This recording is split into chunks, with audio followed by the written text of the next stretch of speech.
Salut à tous, nouvelle vidéo Outlook. Comme chaque semaine, j'espère que vous allez bien et que vous avez passé une très bonne semaine de trading. Bien sûr, avant de commencer, comme à chaque fois, je tiens à remercier la communauté. Merci énormément pour votre temps. Merci pour les likes, les commentaires, ça fait vraiment plaisir.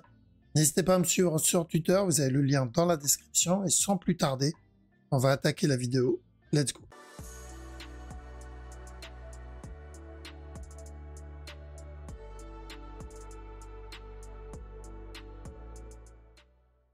Alors, donc on va commencer avec le Bitcoin. Donc, si vous vous rappelez, dans la précédente vidéo, je vous ai dit que il va falloir attendre, pour ceux qui ne sont pas encore dedans, il va falloir attendre une autre opportunité, qu'on en aura d'autres. Il faut juste être patient.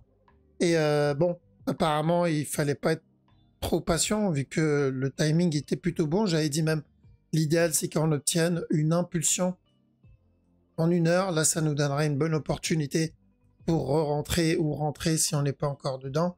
Donc une impulsion en 1 heure ou plus si c'est possible. Et juste après on a eu ça, donc c'est un bon timing. Donc voilà, l'avantage c'est qu'on n'aura pas attendu longtemps pour avoir la prochaine opportunité pour de l'achat. Donc actuellement la direction que je recherche est très simple. C'est je vais chercher un flat comme on l'a fait précédemment. Donc je vois pas de structure de retournement encore. C'est plutôt le départ d'une structure de continuation. Ça, je le considère comme notre A. Ce qu'il est en train de faire, je vais le considérer comme le B. Donc, j'attends le C. Et ensuite, on ira pour de l'achat. D'accord? Donc, ça, c'est s'il donne une structure simple. S'il donne une structure complexe, on peut très bien avoir un drop. Il ne casse pas ce bas. C'est important pour la structure complexe. Ensuite, encore un up. Et après, le drop derrière. Donc, s'il donne une structure complexe, on aura ce genre de move. S'il donne une structure simple, on aura juste le C.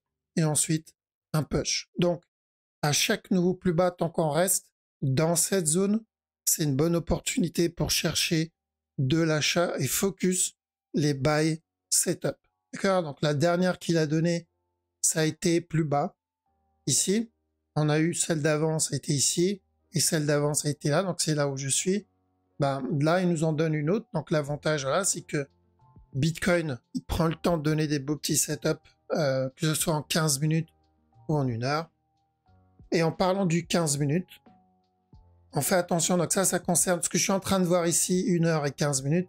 Évidemment, ça concerne du trading. Quand on parle trading, le long terme, c'est toujours la même direction. Il n'y a pas de structure de retournement. Le mouvement, il est encore haussier, il y a encore du momentum. Il y a de bonnes chances qu'on vienne péter le top. Donc là, les setups qu'on prend, c'est vraiment pour la petite TF. Et en 15 minutes, hop, donc on fait attention parce que tant qu'on n'a pas pété ce bas, on pourrait avoir un running, donc ça comme A, ça comme B, ça comme C, et revient tester le top encore une fois là-dedans.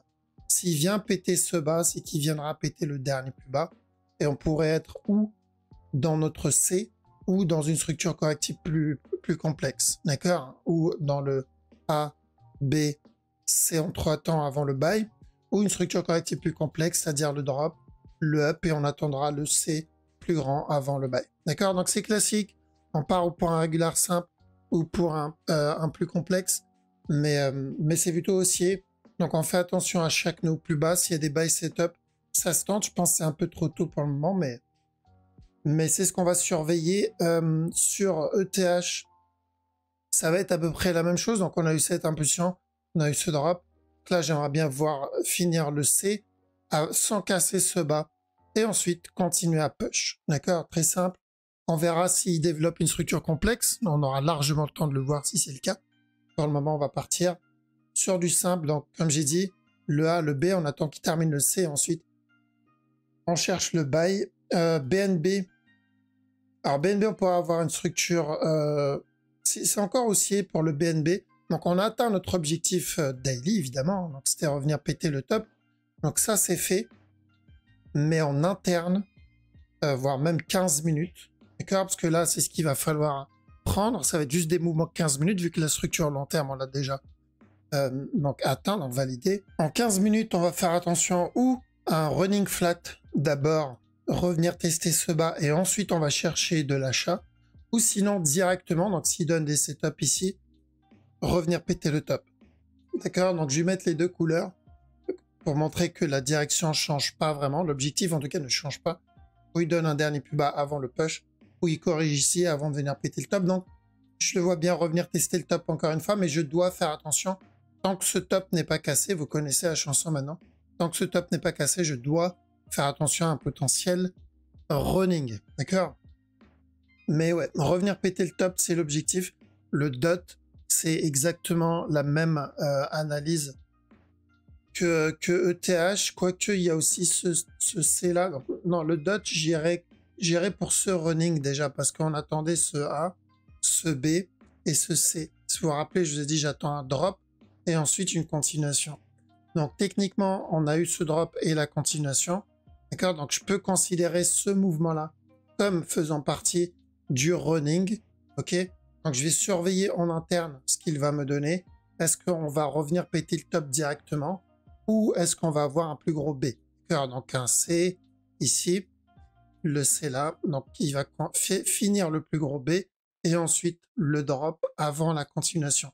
Donc j'attends de voir sur le dot. Bien sûr, il n'y a pas de structure de retournement pour le moment, sachant que l'objectif est toujours le même, c'est-à-dire revenir péter ce top, donc toujours de l'achat, mais ça va être en interne où il va falloir être patient. Je préfère privilégier le BTC, le TH et le BNB en ce qui concerne la time frame 15 minutes. EGLD, donc on avait dit qu'on cherchait de l'achat ici, que ça soit pour un running ou pour revenir péter le top directement. Donc l'objectif c'était le top, même s'il valide le running, l'objectif c'était le top. Et donc c'est fait, d'accord? On doit rester vigilant à partir de là. Pourquoi? Parce que, comme je vous ai déjà dit, sur la grosse time frame, le mouvement qu'il est en train de donner là, pour nous c'est juste le B. Donc ça c'est notre A. On attend juste qu'il termine le B. Ça peut être en regular flat avant le up. Ça peut être en running flat avant le up. Mais une fois le C validé, en running ou en regular, peu importe, c'est là que ça va être très intéressant de prendre EGLD pour un gros mouvement 4 heures, voire même peut-être un peu plus. Donc le long terme, oui, EGLD c'est haussier, mais sur le court moyen terme, on risque le drop pour le C d'un régular ou d'un running. En 15 minutes, il y a peut-être encore un petit push, et même le petit push, il est pas très propre. J'allais dire, tant que ce bas n'est pas cassé, pourquoi pas un running ici. Mais je vous avoue, il est pas très propre parce que ce move, c'est déjà en soi une structure corrective. Donc ça se peut, on l'a déjà terminé. Donc on verra, tant qu'on n'a pas pété ce bas, il y a toujours une chance pour de l'achat. Mais je serais vraiment pas étonné de le voir casser le bas directement. D'accord? Donc stand-by sur EGLD parce que l'objectif, on l'a atteint. Donc si vous l'avez pris pour le buy, donc là c'est une zone de TP, on peut laisser le reste tourner en mettant le break-even, mais on doit attendre la suite, voir s'il donne des buy setup en interne ou pas. Parce qu'il y a toujours le risque du C, je rappelle. Hein. Je vais mettre des flèches pour ceux qui sont pas trop dans les structures. Donc on attend la fin du B et ensuite le buy. Donc que le B se termine là ou plus haut, il y a de bonnes chances qu'on obtienne le C. D'accord? Que ça soit ici, ici ou plus haut avant la continuation. Donc oui, la continuation ne change pas, mais le problème c'est qu'on doit rester vigilant par rapport à ce C là. Le sol, c'est bon, on a fini notre structure, on a atteint notre objectif, donc on avait dit de chercher de l'achat pour revenir péter le top, et ici aussi, buy jusqu'à ce top, voire même revenir péter l'objectif final. Là c'est fait, on prend des TP, on monte les BE et on attend, il n'y a rien d'autre à faire, ce qui devait être fait, on l'a fait. Ceux qui ne l'ont pas fait, c'est trop tard maintenant, il va falloir attendre un autre setup, on en a eu un ici. Il a donné pas mal de setup. Il y a peut-être un en cours là-dedans, tant qu'on casse pas ce bas-là. Mais là, ça concerne uniquement ceux qui trade les 15 minutes et en dessous. Tant qu'on pète pas ce bas, il y a peut-être un petit regular flat à tenter. Si on le voit exploser et venir péter le bas, on oublie. C'est qu'on part sur une structure plus grande. Alors le VET, je pense qu'on part pour... Donc déjà, le VET, on a validé le gros move. Hein, donc c'était revenir péter le top. Donc ça, c'est fait. On a une grosse impulsion baissière, donc on peut considérer ce mouvement-là comme un A. Ce qu'il donne, on va le compter comme un B. Ensuite, on attendra encore un drop avant le push. D'accord? Donc pour le moment, on va se concentrer sur la petite TF. Et attention ici, on risque encore un petit sell pour revenir péter le bas. Donc bien sûr, c'est du trading. Et en plus, c'est du trading très court terme. D'accord, day trading, voire scalp. Litecoin, bon, Litecoin en petit F, on n'a rien. L'objectif daily, bien sûr, on l'a obtenu, on l'a même pulvérisé. Hein, j'ai envie de dire, le buy qu'on cherchait, c'était uniquement ça. Je vous ai dit, c'est la première fois qu'il donne une structure propre. Et ici, l'objectif, c'était de revenir tester ce top. D'accord? Donc, on a pulvérisé les deux. On a même cassé ce top. Donc, on va attendre parce que sur la petite time frame, bah, on n'a rien.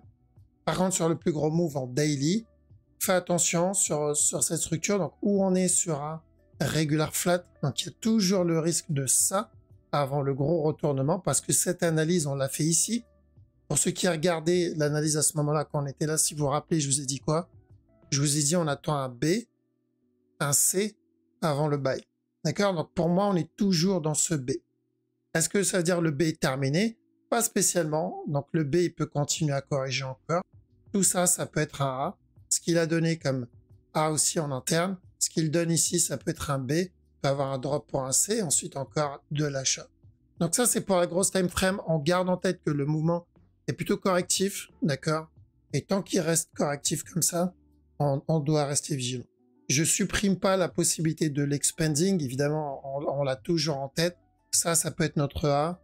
Tout ça, ça peut être notre B. Et si c'est le cas, il va juste donner des buy, setup et va continuer à monter doucement pour revenir péter le top. Mais s'il donne ça, on aura des setups en interne, comme on l'a eu en 1 heure et il était plutôt très propre. Ok? Voilà, donc ça c'est pour la crypto, on a fait le tour.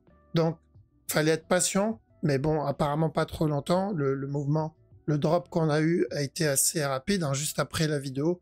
Donc, opportunité, plutôt une autre opportunité se présente devant nous pour pouvoir re-rentrer ou rentrer si on n'a pas eu l'occasion de le faire plus bas. Faut juste bien attendre des setups, laisser la structure se développer un peu plus, en FOMO pas dessus. Et si on ne sait pas comment rentrer, parce que là on parle trading, on ne parle pas investissement, si on ne sait pas comment rentrer, si on n'a pas de stratégie pour rentrer ou pour manager, ben on ne rentre pas. D'accord? Dans ce cas-là, où on apprend à le faire, ou sinon on se focus sur notre bag invest, investissement long terme, TCA, et c'est tout. D'accord? Donc attention, mais en tout cas pour ceux qui tradent, très bonne opportunité en préparation. Ok, bon, on va attaquer le Forex. Donc Forex sur le haut de CHF, on a eu un gros spike baissier. Je pense qu'on prépare une structure corrective beaucoup plus grande. Je considère ce mouvement-là toujours comme un A. Et ce qu'il fait en interne aussi comme un A. Donc je vais avoir besoin au moins d'une correction dans ce move. Et tant que j'ai pas de structure corrective, bon, c'est pas intéressant de trade cette structure.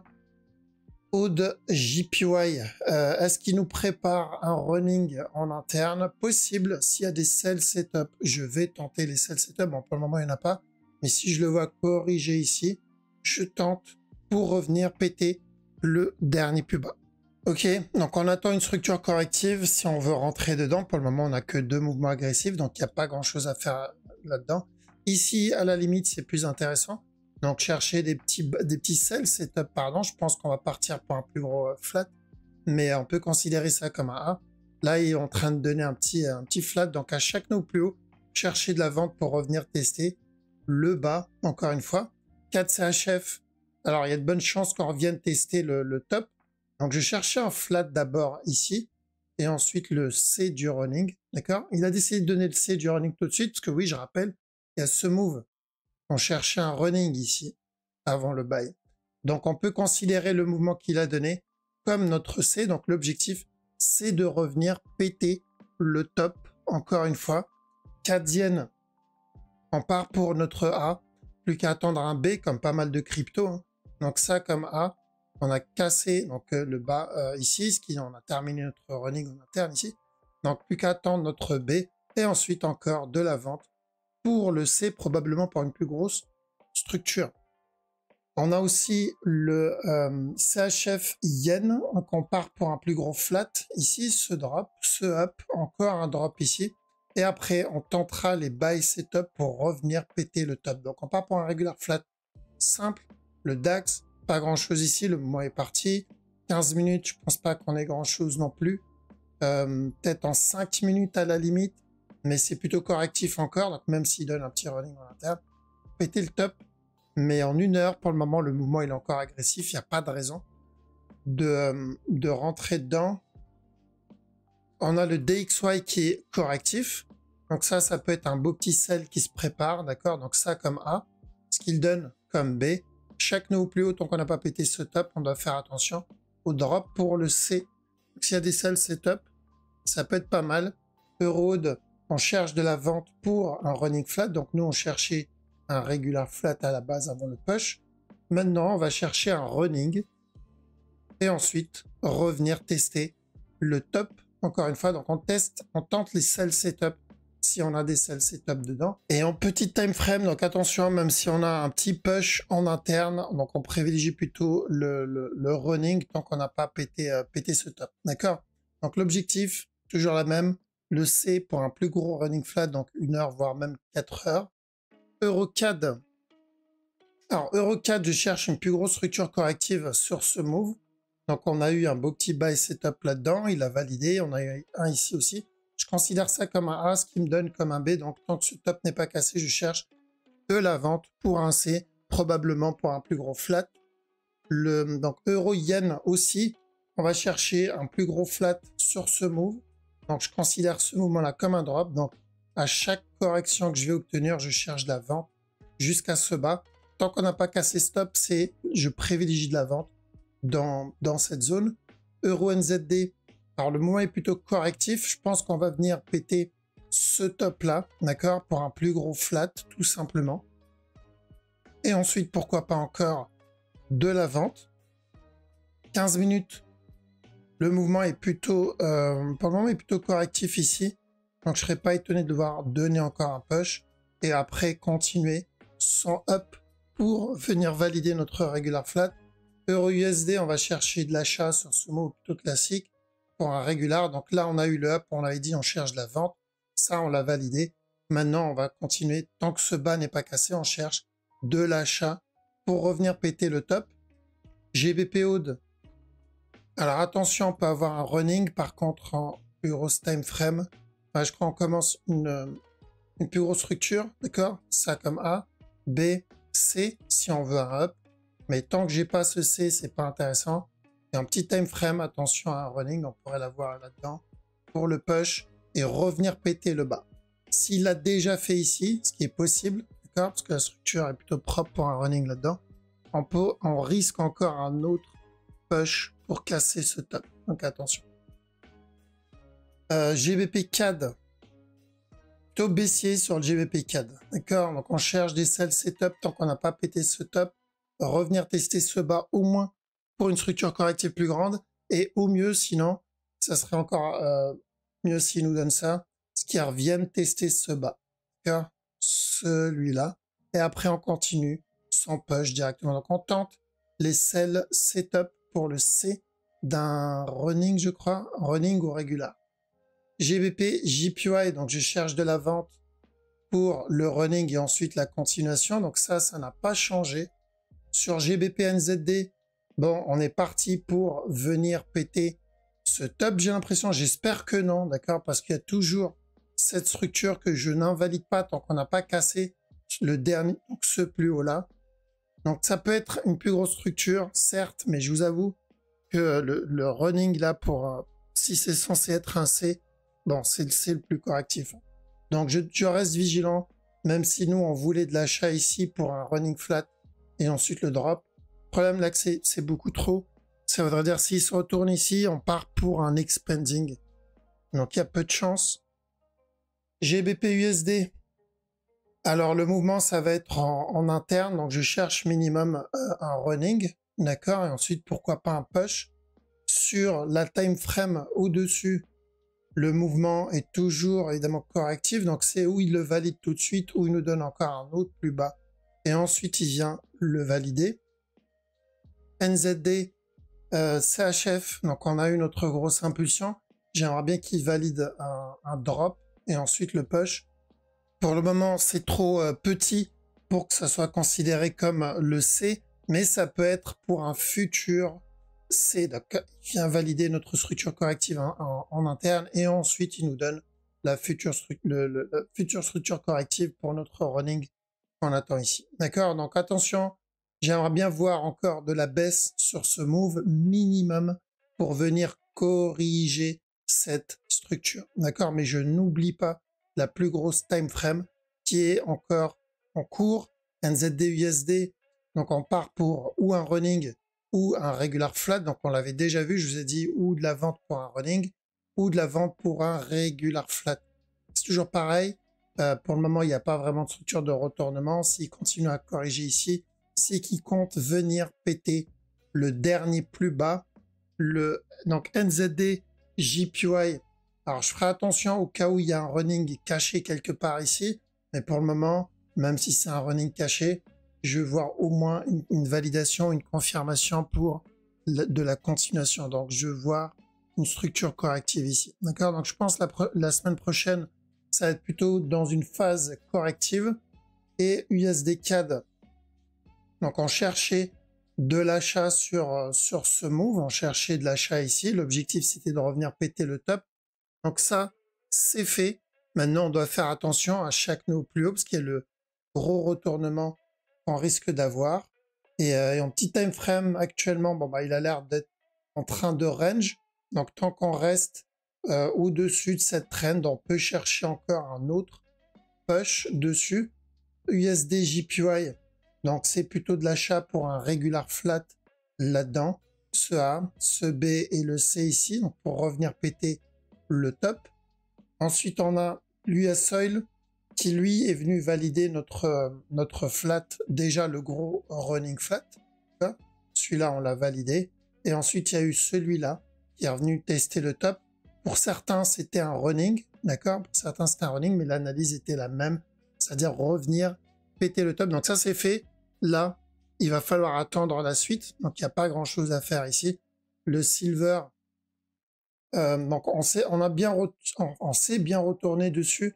Donc on a eu un gros mouvement agressif qui est revenu retracer quasiment 70% du drop qu'on a eu dessus. Donc est-ce qu'il est en train d'invalider le regular flat? Bon, c'est trop tôt pour le dire, mais ça pue. D'accord? Clairement, là ça pue pour le running. Donc où il viendra casser ce top là? Le problème c'est que ça c'est beaucoup trop agressif pour considérer comme un flat, comme une correction.